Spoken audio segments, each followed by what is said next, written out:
Hello and welcome back to the channel, and welcome to the brand new BMW X2 M35i.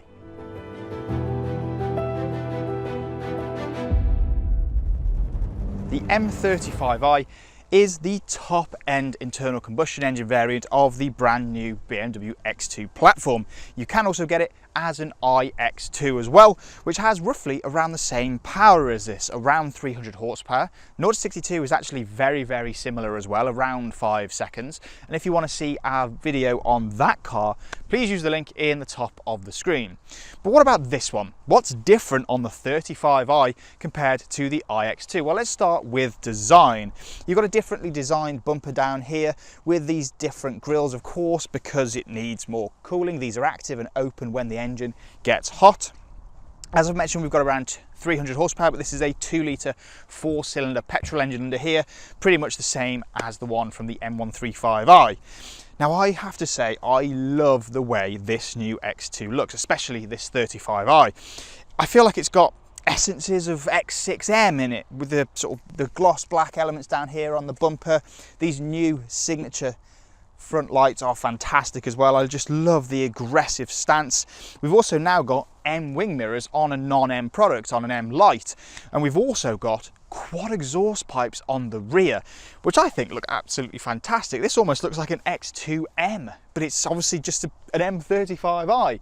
Other than that, it follows a very familiar design language from the new BMW X2, with a much more sloping rear end than the previous generation X2. This particular car is fitted with the bigger 21-inch alloy wheels as well, and I think they look fantastic.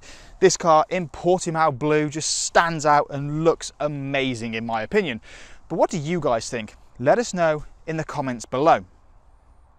Now, the interior of the M35i is very familiar BMW. I feel like what BMW have done with this latest generation interior is keep it familiar, but just bring it up to date.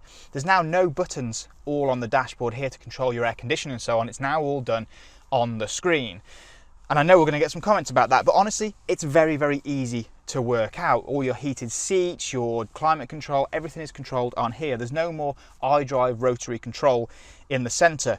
I love this sort of floating dash down here, and it's just a lovely place to sit. You've got the extended screen directly in front of you, which is crystal clear, really lovely to look at. You've got a heads-up display in this car. We've got Harman Kardon sound system. There is a brilliant panoramic sunroof in here as well. But what are the key differences on the 35i in comparison to the rest of the X2 range? Well, firstly, you've got M stitching on your steering wheel, which is lovely. You've got slightly different shift paddles behind the steering wheel. You've got Alcantara all over the place. But the main thing are these seats.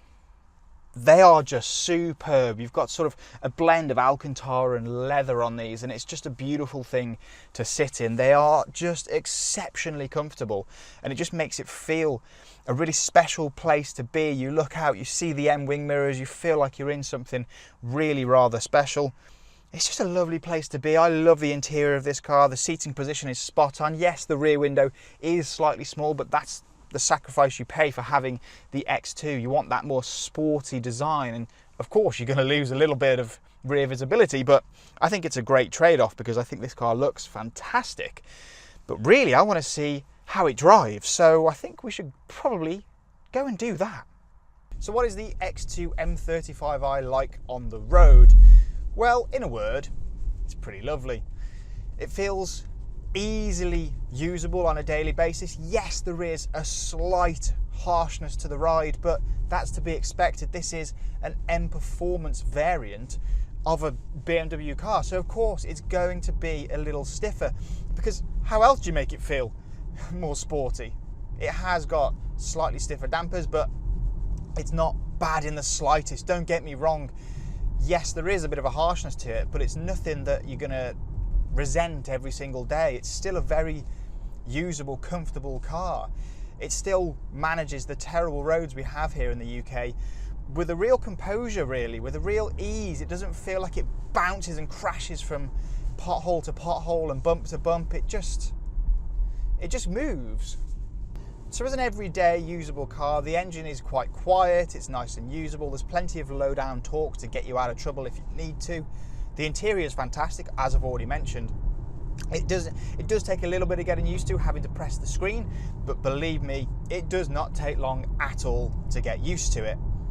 And I just have to mention these seats again. The seats are absolutely glorious. They're fantastic to sit in. They're so just figure hugging and comfortable.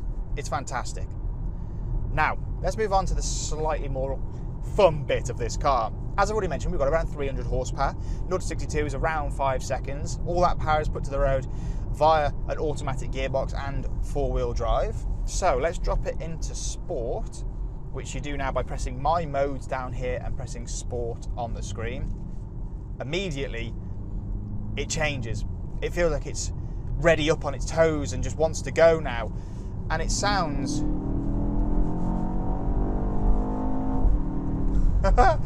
pretty good, and it's got plenty of pace. This engine is nice and strong. You can really cover ground super quick. There is some little burbles and pops on the overrun and on the upshift. I'm fairly confident that is through the speakers, but what car doesn't do that these days? Oh, it's got a real nice linearity to the performance. There's a lot of low down grunt, and then it just keeps going and going all the way through the rev range. Gearbox is plenty responsive. Oh, did you hear that one? I heard it. The handling is brilliant as well. The steering is nice and responsive.